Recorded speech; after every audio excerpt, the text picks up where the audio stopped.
وفاة الرئيس السابق عبد ربه منصور هادي، وإنذار أول للقوات السعودية في الجنوب بالطرد. وعاجل انفجار عنيف يهز أرجاء واسعة من مديرية البريقة في عدن. والحوثي يفرض عقاب جماعي قاسي على التجار. تفاصيل أولية. فرضت ميليشيا الحوثي المدعومة من نظام طهران عقاب جماعي قاسي على التجار، إذ صادرت أكثر من طن ونصف من الأسماك في محافظة آب خلال الساعات القليلة الماضية.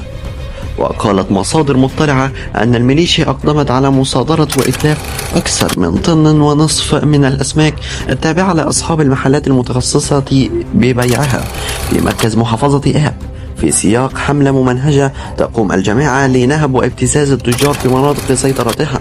وأضافت المصادر أن ميليشيا الحوثي طالبت عددا من تجار الأسماك في مدينة آب بدفع جبايات غير مشروعة، إلا أن الأخيرين رفضوا ذلك.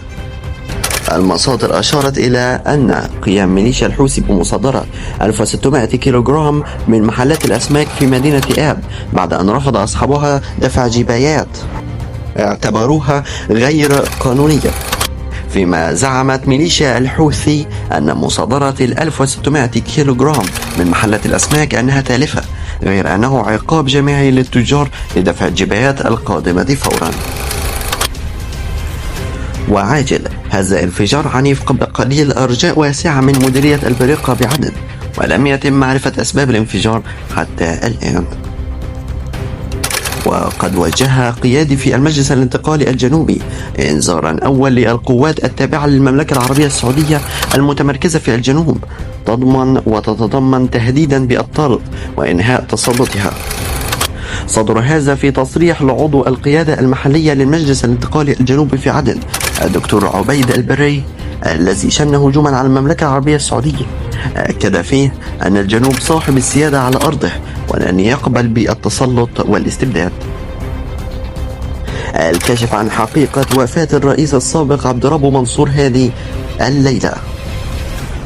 تداول الناشطون أنباء عن وفاة الرئيس السابق عبد ربه منصور هادي في الرياض، ومصادر مقربة من هادي نفت صحة ما يتم تداوله، مؤكدة بأنه بصحة جيدة وجيدة. وأشارت المصادر بأن عبد ربه منصور هادي بخير، والأنباء التي تتحدث عن وفاته غير صحيحة.